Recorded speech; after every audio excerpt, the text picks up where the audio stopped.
tonight, eh?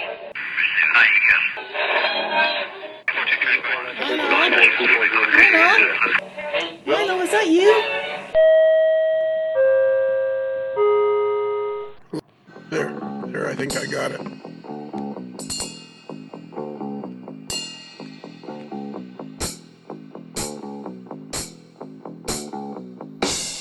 Hey, everybody out there in podcast land. It's another Monday morning, which can only mean one thing in the AML nation. Tomorrow is Tuesday. Unless, of course, you live in New Zealand, then tomorrow is Wednesday. But if you listen to this podcast early enough in the Aleutian Islands, then it's still Sunday, which means tomorrow would be Monday. I'm so confused. But that's neither here nor there. Let's get down to business. Let's announce the shirt winners from a few weeks ago when I said the first 5 people to email in would get a free Modeler's Life t-shirt. And those winners were Craig Drenkow, Mark Stafford, Jeff Brigham, George Taylor, Jeff Kaler, and Mike O'Dorney. I threw in an extra one there just because. So we're going to have all those shirts sent out probably by August of 2020. Actually, I feel pretty confident. I'm not gonna swear to this, but I'm starting to feel pretty confident that by the time the Springfield Amherst Model Railroad Big E train show extravaganza rolls around, most of the t-shirts that need to be sent out will be out the door and on their way to each and every recipient. We just got in a whole big order of t-shirts, about 6 or 7 dozen t-shirts, and we've my able-bodied assistant Barb and I have come up with a much better way to organize the t-shirts. So I feel like in the future things might work better. I'm not swearing to that. Don't hold me to it. But there's a distinct possibility that things may work better in the future in the t-shirt department. Which brings me to another discussion that I've had with a few listeners over the last month or two, is some people have just been asking me, am I getting tired of doing the podcast? And the short answer is no. It's a lot of fun. It's still a lot of fun. It's still as much fun as it was when I started. In fact, I would say it's more fun because now I'm getting to talk to people. I'm getting to know people. I'm getting to talk to people that I talked to years ago. There are so many people to talk to in this hobby. It's probably, the podcast is getting more and more fun to do. The podcast is the most fun. All the other stuff, the peripheral stuff, and it's not a chore, but organization isn't my strong suit. How about if we go with that? All right, so what have we done here? We've told everybody about the shirt winners, the t-shirt winners. I've told you about all the shirts that are coming in, so that's going to be good. And I think we've just about covered everything. The only thing we have to tell you about now is what is today's podcast about. This is more interviews from the BigScaleTrains.com extravaganza back in May when they invited me to their Hiawassee River Rail Excursion. It was a great time. I had laryngitis. I can't stand listening to myself in these interviews, but everybody that I interviewed was really interesting. So I'm getting these out, and it's like everything with a podcast. There's all sorts. I have a ton of interesting stuff to broadcast yet. Really what needs to happen is for me to stop talking to people, but I'm not sure that'll ever happen. So we just have to be patient. I don't really think there's a sell-by date on any of these podcasts or any of the recordings that I've done. So I think we'll just carry on and enjoy them as they come out. There's a whole bunch of interviews that Tony Cook and I did in late September, early October, where we did our great Cadillac run, and I'm looking forward to broadcasting those. There's just lots of cool stuff to broadcast. Anyways, I think that's it. I think I've covered everything, and I'm rambling. I am now rambling, which nobody really enjoys. So let's stop right here, right now, and get this show on the road. Subway chime, go! Okay, so I've hit the button. We are now on the Hiawassee River Train Excursion. And I'm sitting beside my buddy, my sidekick, Shane, the Young Gun Mason. And this is we're gonna. You know what? This will be like the beginning of the podcast. All the interview. The grand opening. This is the grand opening. So the first thing we have to establish is, and without Bruce, the moderately agitated mailboy here, is we have to try to determine, is this the first podcast we've done since the last one? I didn't bring my calculator or calendar with me, but it looks like the moon and the stars are aligned just right that it might be the first podcast since the last podcast. Yeah, he keeps a spreadsheet of it. Because, Bruce is very organized that way. I'm just not quite that way. Tony keeps me pretty crazy with MRN working all the time. I barely keep things straight on the tracks as it is. So I feel like from now on we should just introduce you as an assistant editor or associate editor? Assistant editor. Assistant editor of Model Railroad News at the age of 22. 22. And you had a cover, and the cover was the June issue? This would be my second cover, which is the June issue of 2019. When was your first cover? Was the September issue of last year, 2018, in time for the National Convention. It had the Scale Trains Tier 4 GEVOs on them. This cover has the Kato SD70 Ace on them. So when you were 20 years old, you had your first cover? I'd been 21. 21? Yes. And now you're 22, and you've already had 2 covers? Yes. 22 with 2 covers, 2 editorials, and I've lost track of how many reviews I've done now. I've had 1 editorial. But I've been asked to do a second. Oh, that's good. Yeah. Maybe you can prove yourself and do another one sometime, too. Someday I hope to be just like you. I appreciate it. So now we're actually on the train. Gosh, we're moving, grooving, rocking, and rolling. So we've been interviewing a bunch of people. Yeah, I listened to a bit of your interview with Matt Herman, by the way. It was excellent. Oh, thank you. That one that hasn't come up yet, but I feel like it came out real well. He's got a lot to say. I was talking to him afterwards, too, and he said he'd like to sit down and talk more about that. Not version 5, but Loke Sound 5 sometime. So I'm going to try and get him on there, either with you or I've got the recording software as well. We'll get some more information on that. Yeah, that'd be cool. Loke Sound 5 here. Interviewed him. Yep. The more you do, the better it is, buddy. Yep. So now we're going to have to try to be wordsmiths and paint a word picture. That's my favorite saying, paint a word picture. We're sitting with Campbell Rice from Russellville, Arkansas. And he's got a camera that he got from Kenny Patterson, the dude. The dude. The model railroad guy, simply known as the dude. Oh, I can see in the background the train's going around a right-hand turn, and I can see the dome cars back there. They're pretty cool. I wonder how come we didn't end up in there. Well, it's just one of those things where we're very humble about what we do, and we just decided to take coach instead of dome. There's a lot of other great folks, and Exactly. Some folks just have to use a dome to get high in life. Yeah, and it's sitting across the aisle from us is Cody Grivno. He's a Model Railroad associate editor. As he cracks a smile, trying to hide to himself over there by the window. He's pretending he's not noticing us. Cody, you realize vertical stripes are more slimming, right? He is well aware. We also have DeBob and James. Yeah, as we well, also have DeBob of DeBob's Trains, and then we have James Wright over there. In-Scale Man Cave. Yeah, exactly. In-Scale Man Cave is where Bob's from. Exactly. In a minute, what we should do is we should pass the microphones over, and you can interview James while we're doing this. Well, fine by me. So now we're on the train. We've been on it for 10 or 15 minutes. This is a way cooler thing than I thought it was going to be. It's one of those things I don't think a lot of people ever think about, especially a lot of these short lines. The Durango and Silverton and the Cumbres and Toltec have kind of their own thing with the steam, but there's a lot of these little short line groups that are really overlooked, but they're just absolutely fantastic rides. I know. And the number of people, like I'd never been to Scale Trains before. When I pulled up, at first I blew right by it. We did the same thing, passed right on by it.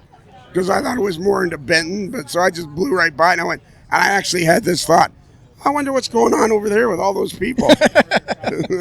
And I went, uh-oh, I think that's it. So I wheeled around. But when I got there, I was kind of overwhelmed by how big and bustling the whole deal was. There was a line around the building to get in. Just to look at models and walk through the warehouse. Well, yeah, just to look at the models and walk through the warehouse. And they had a big tent out back, which was really cool because it's hot. They had plenty of water. I mean, they really did it up right.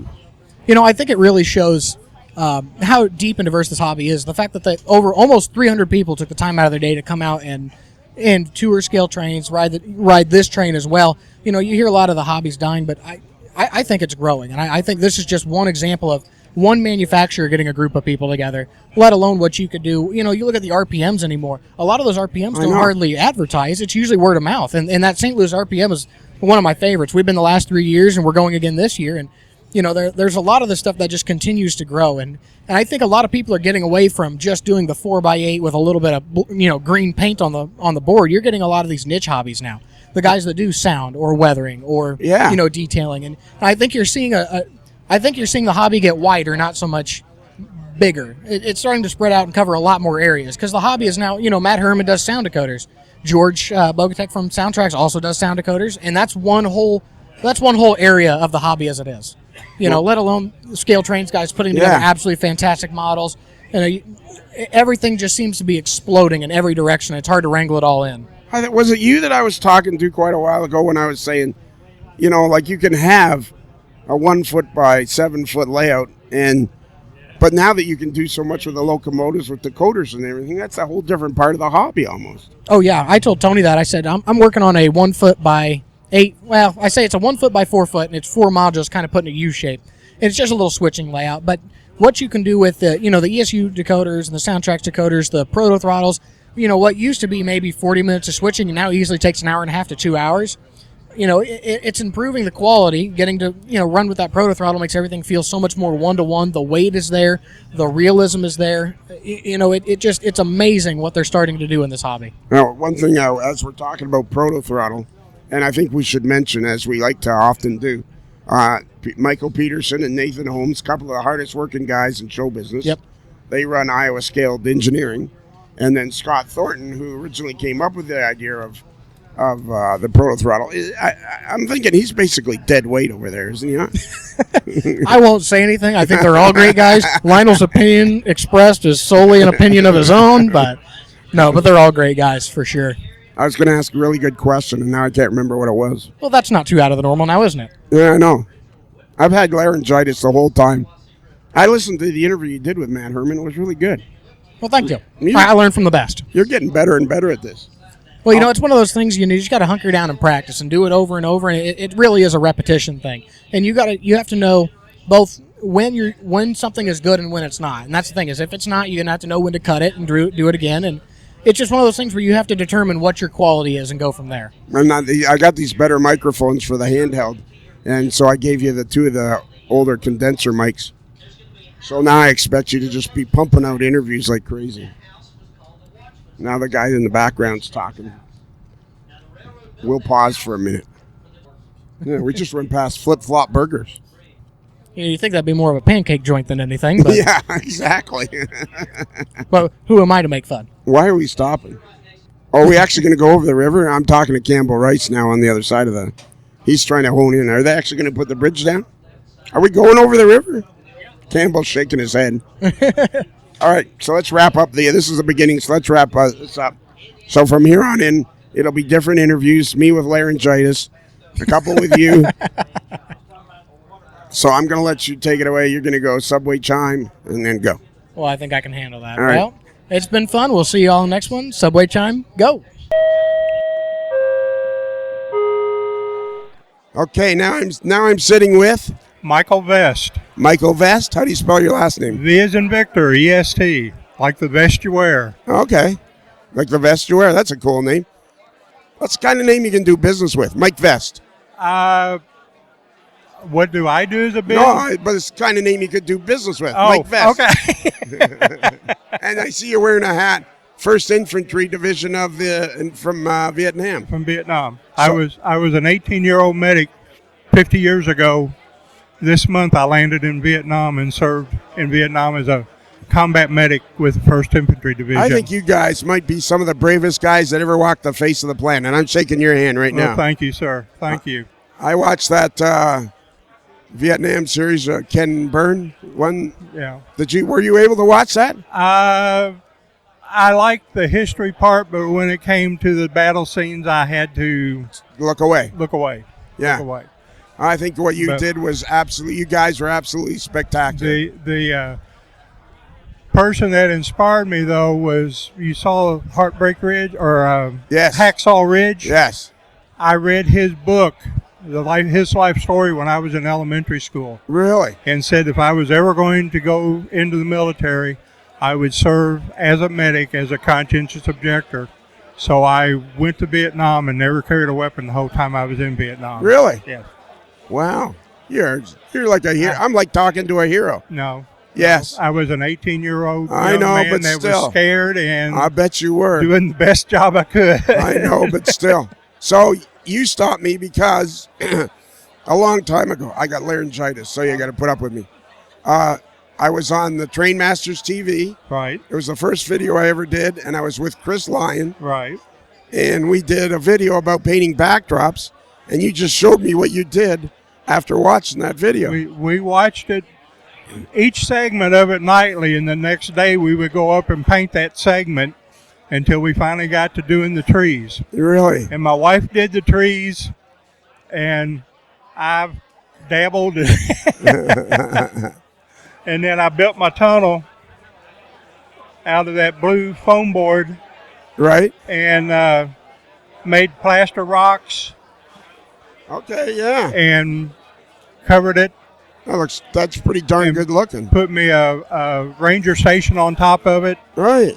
And you did a great job, and you learned all that from the video from Train Masters TV. I did that, and then watching Model Railroad Hobbyists, their website, and Cody and all of them doing different things. Yeah, exactly. You know, man, and where do you live?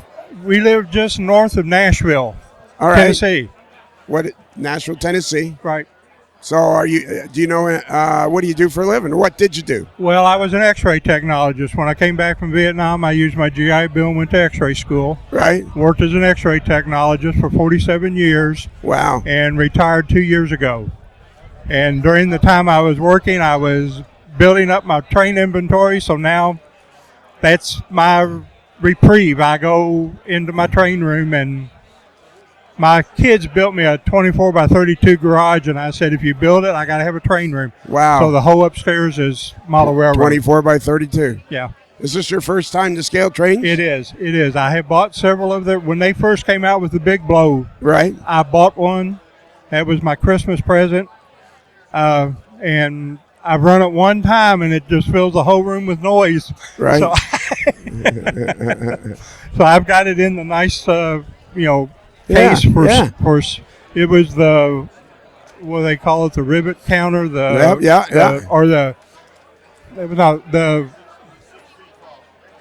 well, now my mind just went but blank. there's the rivet counter, and they have the 3 levels of them. They had it was to the top level, though, the one that's the museum. Yeah. It came in the nice case and everything. Right. All right, cool. Now, have you ever heard our podcast? I knew you were doing one, but I have not been listening. I've watched. So you got to get your son or somebody to show you how to do podcasts on your phone. Okay. It's called The Modeler's Life. Modeler's Life, okay. And we also got a website, modelerslife.com. Right. And go there. So I got a question for you. Do you think the hobby's growing or shrinking? From what I'm seeing here, there's a lot of people in it. I know. I think the internet's making it grow like crazy. I think it is. Yeah. All right. But cool. I just wanted to thank you for doing that video and wish you success in your podcast and stuff it's that you're going doing. really well. I just got a bag of dimes. Yeah. So I'm going to finish up by thanking you again for what you did in Vietnam, because I think you guys were friggin' awesome. Well, I think it took a lot of bravery and a lot of something a lot of people don't have. Well, it was the way I was raised. My folks taught me to love my country and to serve my fellow man. Exactly. And that's what I tried to do. I have a friend in Florida. His name's Tony Lopes, and he was a sniper. And, it's very difficult for him. I think what people don't realize, what bothers me the most, is how difficult, after you came back, how difficult it was to reassociate yourself with normal life. Right. Well, I didn't carry a weapon, but I felt that God sent this boy that stood a head taller than me, and I'm 6'2". Yeah. And he carried our .60 caliber, And every time I would go to do my job, he was beside me with that 60 caliber. Right. And I asked him one day, I said, why are you putting yourself in jeopardy? And he said, Doc, my job is to take care of you because someday you might have to take care of me. I never had to. Right. But I just said he was my guardian angel because he stayed with me. Yeah. What a great thing you did. All right. Thank you very much. Thank you, sir. All right. Appreciate it. This is going to be interesting because I have laryngitis. Yeah. So keep the mic up here because of the noise. Okay. Have you ever? I'm with James Wright, YouTube, Model Railroad YouTube sensation. James Wright. Describe what's happening right now, James. We're passing an old Ford van. Yeah, we've got some older buildings. Looks like older homes and a couple mobile homes here. And a decommissioned line next to us that's used by the TVRM. What's TVRM? Tennessee Valley Railroad Museum. Oh, okay. I knew that. I was just testing you. Just testing me? So You should have pre-screened these questions. Yeah, I need to know what I'm getting asked. I know. People, a lot of 3 or 4 times, people have said, well, what are the questions going to be? And I go, I don't know. Yeah. Well, how can you do an interview if you don't know the questions? Trust me. Yep. So, what did you think of today so far? That's been a nice trip. Just trying to get used to the humidity out there, but got to see the warehouses, scale trains, had a good barbecue lunch, talked to a lot of folks, got to put names with faces, and I had corresponded with some folks before I met them today, so that was neat to meet both viewers and other railroad sensations, model railroad sensations like yourself, and real railroad sensations like Virtual Rail Fan. So here's a good question. Yeah. Not that many of mine are, but here's one I think is. What are you looking at? I'm seeing if there's a switch, and I had it off. I felt a button. Hey, you're not dealing with a chimp here, you know. Yeah. I wonder what this is going to sound like, me with my laryngitis. Have you gotten used to the notoriety when you go to something like this and so many people recognize you from your videos? Yeah, it's pretty normal now, but it's also not really that big of a deal. I mean, I'm running a 1 or 2 people an hour or half an hour or so in a setting like this. A train show, maybe a little more than that. But a lot of people are still shy too. So I actually got shirts with my logo on it because people would circle me trying to figure out if I was the guy on YouTube. But yeah, it's no big deal. It's just model trains, as I say. Well, it is just model trains, but it's a new world. Yeah. Because somebody can just, your channel's very popular. Yeah. The real challenge is people recognizing you because you're all audio and you still get recognized quite a bit. So that's actually more impressive than me because my face is always out there. So, is this your first time to scale trains? Second. I filmed it and droned the facility back in 2017. So I was on my way down to a military senior management school in Alabama, so I went ahead and stopped here. Yep, and they've already remodeled, changed the lobby area a little bit, and they've added cubicles. Yeah, that whole area was open before. So let me talk about, man, this is hard to do. I'm glad I don't do this on a regular basis with laryngitis. Yeah. Just wouldn't be that interesting. Yeah, you're going to be down to peeps later. I know. Sign language. Yeah. You're going to have to do both sides. Yeah. Ask yourself a question and then answer it. James, why are you so great? I don't know. So, tell the story about Dressler, because we were just talking. We're still on the excursion train. We're having a very lovely time on the excursion train. Yeah. We've just done the loop on the Hiawassee River Excursion train. Yeah. And I was sitting on the other side. I wanted you to sit with me. Yeah. But you refused, but you're at least sitting in the same car. So, yeah, Deschler, I moved to Nebraska in 2011. And I think it was that same year or the year after. One of my viewers told me about this store out in the middle of Nebraska, which is really, Nebraska is very long, so it's still kind of eastern Nebraska. But it was 2.5 hours from where I live. So I drove out there, and I was just very impressed with the stock. And I brought a camera with me, so I filmed all of it and threw it on YouTube, and I had several hundred or a few 100,000 views, I think. And they, from what they say, they got a lot of business from it, and it helped expand their business. Some people bought containers. I guess the big impressive thing in that video was the wall of containers, because they had so many varieties of intermodal containers, 40 foot, 53 foot, 48, and all the different brands. So that was really what took off, and they were explaining that to me.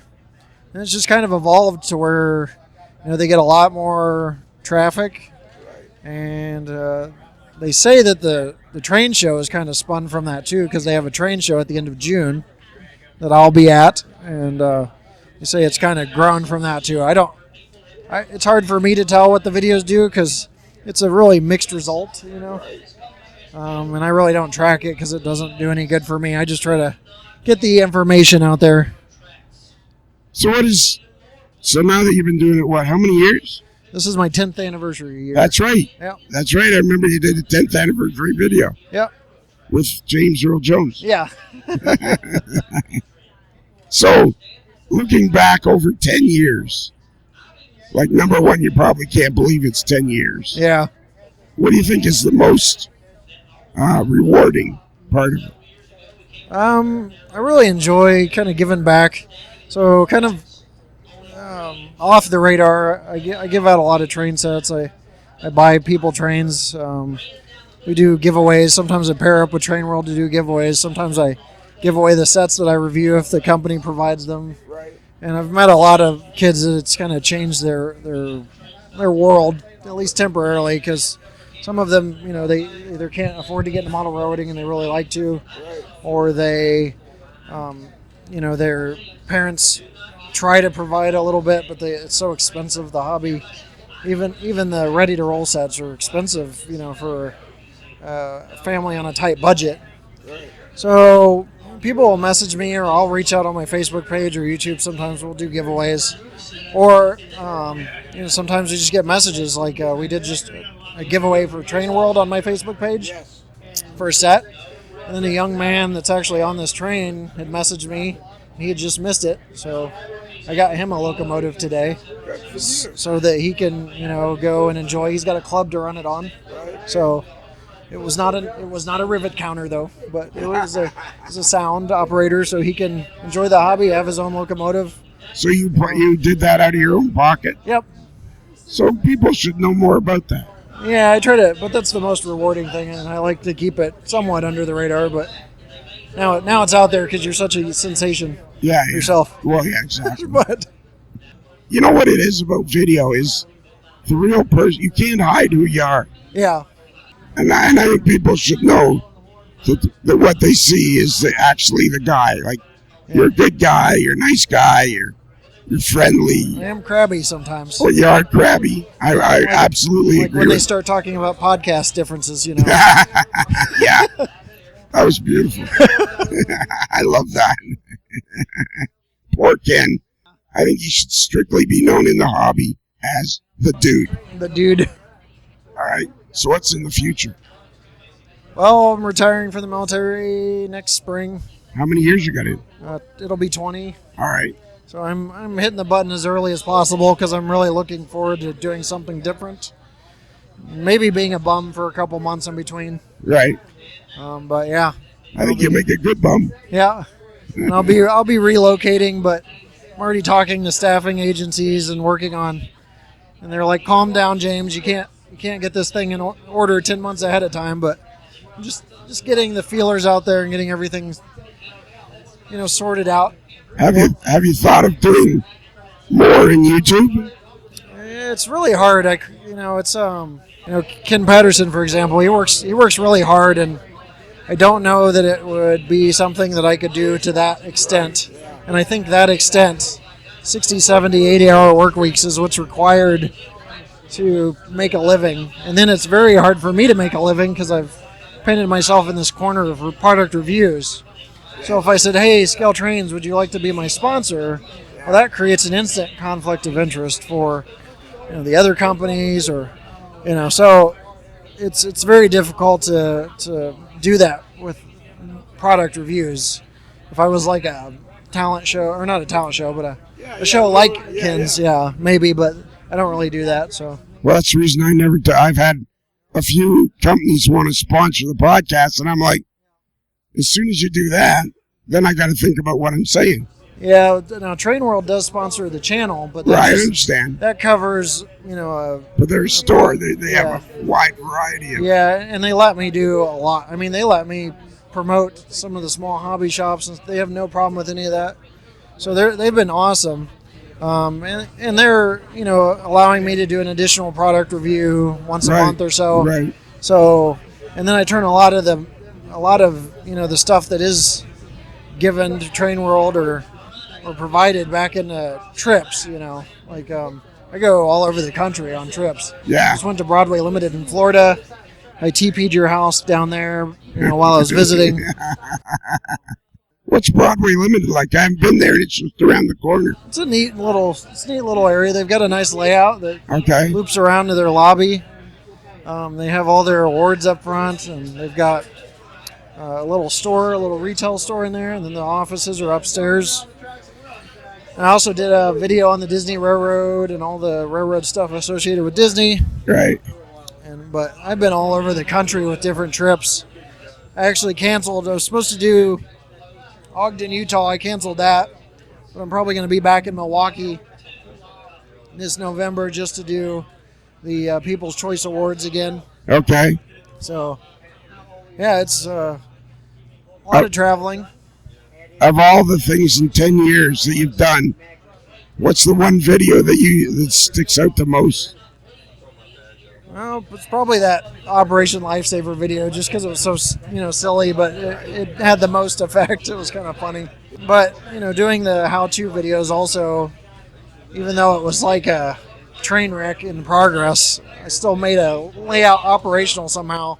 Well, and that's a good example of the kind of person you are, because I basically said, because I was jealous. I mean, rather than the best thing I like about doing the podcast, I try to be honest. Yeah. So, I mean, I'm looking at this and I'm thinking, who is this guy with these videos, doing these videos? And I'm looking at the work you're doing on the layout and I'm thinking, well, this isn't very good. And to your credit, once I realized what was going on and you were just trying to show people, you're a stand-up guy. You were like, we made friends pretty quickly after that. Yeah, my biggest thing is, hey, I can't screw two pieces of wood together. Watch me try to do this. Right. And then if I come out of this thing with an operational layout, then anybody can. Yeah. Because my parents were not woodworkers. They weren't electricians. None of that was passed on. They had a little mechanical skill for cars, but the other thing I told you way back then when I did the first podcast was those people that are very talented will come along. Like, and Luke Towan is one of them. Yes. At the time he had lower views than me, but finally people recognized that really fine detailed work, and it blew up. So, the universe writes itself at some point too. It just takes some time. Yeah, I know. Yeah. But I think people need to know you're a good guy. Yeah. Last question. Yeah. And then I'll leave you alone. 10 years. How many videos? I think we're at 700. Holy mackerel. Yeah, I don't know. Some of those are private because I've got the videos. Like, I'll do a quick family video and upload it there, and it's private. But I think it's at least 650 that are actual model railroading or excursions like this. Because I've been all over the country to different railroad museums and been on UP excursions and Norfolk Southern excursions. So. And some of the times people are inviting you to do this, aren't they? Yeah.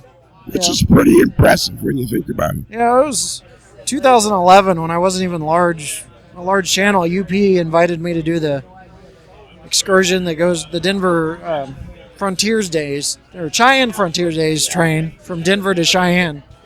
So that was pretty nice to be able to, and they gave me a position on the train, when it's something that sells out in 24 hours. Yeah, so exactly. That was really nice of them. And Norfolk Southern, well, not Norfolk Southern, but the Virginia Museum of Transportation provided a space on the train behind 611. And it's like this. Shane Wilson has been very kind to invite us to come along. So, my last question, because my voice is leaving. You know how I'm always going on about the hobbies exploding, and we're all going to be covered in railroad goo. Yeah. You came into the hobby as a complete greenhorn. Yeah. Started making your videos. Yeah. 10 years later, what do you think about the hobby? Is it growing, contracting, expanding? So I think it's growing. I've asked like companies what they think, what's the data look like. I think it's still growing. I think I may be a little biased here, but the internet is creating the growth.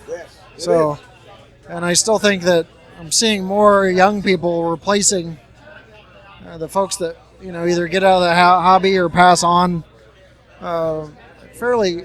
I think it's going to be fairly strong. The only X factor is this tariff stuff, but yeah, that's crazy. But I'll go on record now to say I don't think that that's going to go into effect, or if it does, it's not going to go long, because I deal with that a little bit at work, and I don't. It'll impact the rest of the U.S. economy, and I don't see it lasting for long. And for me, the podcast, I could never have imagined the hobby is as big as it is. Right. That's what the podcast did for me. And does it seem that way to you? Like your situation is so unique. Complete greenhorn, start making videos, and now you're respected in the hobby and sought out. Yeah. And it's like, I think there's more young people connecting with each other. Yeah. Which is what's going to make the hobby explode. Yeah, and the internet serves a way for them to not feel isolated, because they're still isolated in their individual environments at school. Unless they find a railroad club, they're kind of isolated, and it allows them to connect to like-minded people. There's an estimated 200,000 plus people on YouTube that are model railroaders. Really? I get anywhere from 250 to 500,000 views a month. Wow. On those 700 videos. I know those are not all the same, all different people, but there's a good contingent of modelers out there. And, some of them have to face the economic barrier, some of them have to face the learning barrier. But overall, I think that they're breaking those barriers, finding ways to break the barriers and entering the hobby. And even if they're picking up a piece of rolling stock or two, they are still in the hobby. They may not be registering as a regular customer, but I think the hobby's thriving. Oh, crazy. Yeah. Well, it's like I get 10,000 downloads a month. Yeah. I wouldn't have thought of that. Which isn't, if I was NBC, I'd be disappointed. Yeah. But just being a guy, it's crazy. All right. I've bothered you enough. I thank you for your time. No problem. Hope your voice gets better. I'm sure it will. And let me just say this. Yeah. I love you. Yeah. Like if you needed a beer, I'd get it for you kind of way. Yeah. Yeah, like that. Okay. Yep. Same here. So now I'm here with Tim Klomoski. Not really. It's Tom. When I did your Kelly questions, by the way, you created a T-shirt for us. You created the end of the show for us now that we use all the time. Have you heard of any of the podcasts since yours? Yes, the marginally adequate. That was you. That was me. That was what I was striving for. Marginally adequate. That made us laugh so much.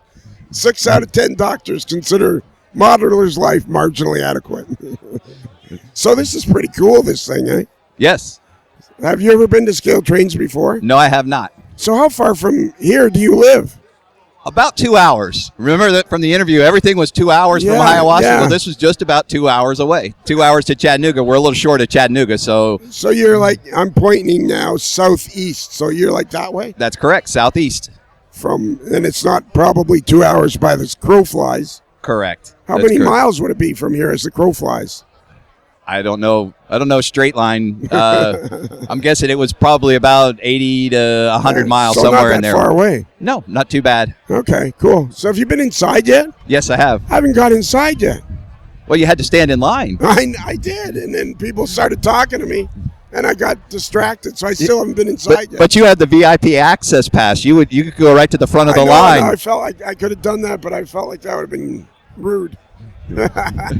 So then I met your friend The fella that talked to us when we were doing the proto throttle. Yeah, Tim Garland. Yeah, he's down there. Yes. Young guy. Yeah, he's a nice guy. Really nice guy. I didn't realize he was so young. Well, yes. I mean, he's not real young, but No, in his but 40s or 50s. Yeah. And I says, it's Tim, right? Tim Garland, yeah. Yeah, and Tom. Seaboard Central, and go to his YouTube channel and watch the Seaboard Central. He does pretty much every month. At the end of the month, he does a video and puts it out on YouTube, and that's one of the channels that I like to watch and see what he's doing, and he gives helpful hints and stuff like that. And the good part is he's a locomotive engineer, so he can give you first-hand experience on how it is to operate. I thought about having a podcast, and he'd be a good one to have. Yes, he would. Because we're going to have Spoon, and then we got Adam Pinellas, who is a conductor with Amtrak and used to be an engineer, and him, and just have a podcast with engineers. Yeah, that'd be great. I'd love to hear that one. I know, wouldn't it? That'd be a great idea. So I hope I get to talk to him before I go, or before my voice goes, one of the other. Yes. So are you doing the whole convention? Actually, no. I've got a firefighters reunion that conflicts with the rest of the weekend, and I'm on the committee that sets it up. So we've got about almost 200 retired firefighters meeting in Franklin, North Carolina tomorrow and Saturday. So we're going to be going to that, not going to the convention, unfortunately. Where's Franklin? Franklin, North Carolina. Yeah. Again, about 2 hours from here. Everything's 2 hours. But I am going to the St. Louis RPM, so I'm going this year to St. Louis. All right, okay. That's about 2 hours? No, that's going to be about an all-day trip. That's going to be about 9-10 hours from where I live. Tom, whenever I ask anything, it's 2 hours. That's correct. And if you want to know how many articles I've written, it's more than 2 and less than 500. Yeah, there you go. Exactly. I enjoyed doing the Kelly questions with you because you were like not used to it. And you kept thinking, what's going on here? I could tell in your voice. Well, my father says that I really messed up because he says you don't put ketchup on a hot dog. You don't. So he 100% agrees with you. After the age of 8, no ketchup on a hot dog. All right, they're doing an interview. All right, so thanks, Tom. All right, I want to see you. I want to interview you again sometime too. Sounds good. Thanks, Lionel. Good to talk to you. So I'm approaching now. Shane Wilson, the owner, the president, the big head honcho. What are you doing right now, Shane? You caught me with my mouth full, Lionel. Yeah, I know. I did that on purpose. I appreciate that very much. I'm eating barbecue, man. I know. This is like I can't even get in the building. I got here about 10 o'clock, and the line was past the 10. Well, we've got a little over 250 people here today, and it's taken a little longer to get folks through the office and the warehouse than we thought it would, but we'll make sure we get you in, Lionel. I'm going to let you go now. I just wanted to come over and interrupt you while you were eating. I appreciate that. I'm going to eat your barbecue now.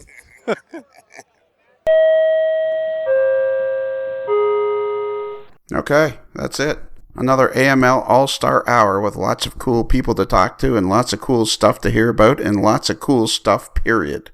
I love these shorter interviews. They are very interesting.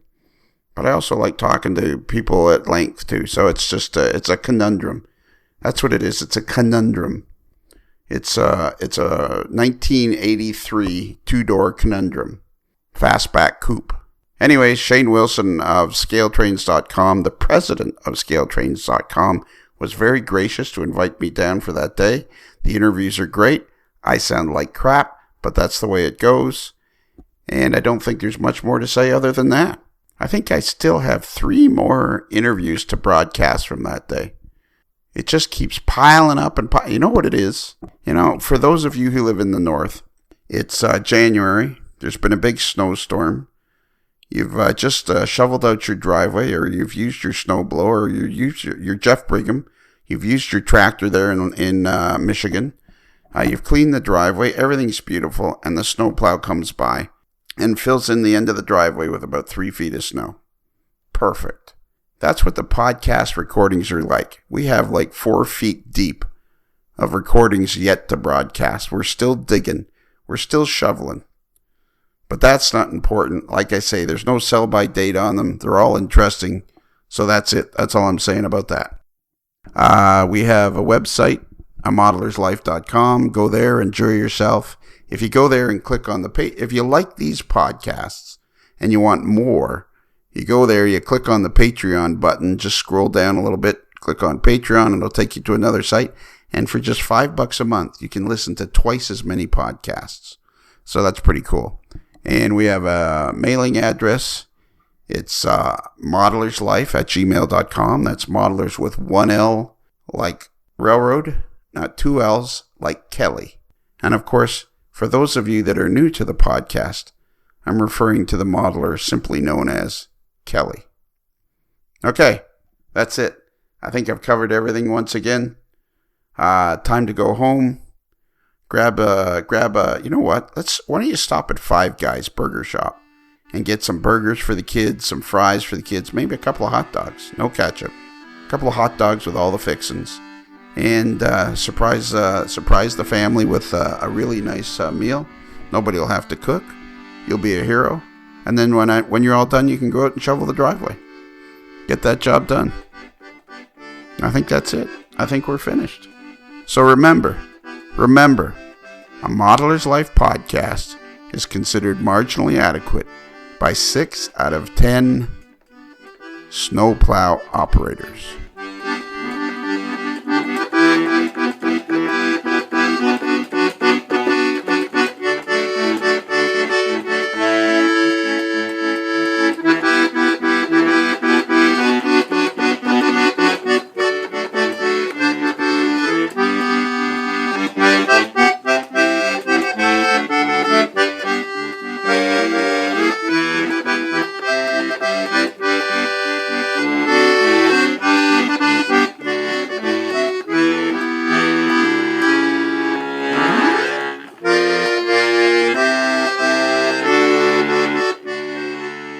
And now it's time for the New Jersey Transit Elevator Escalator Report.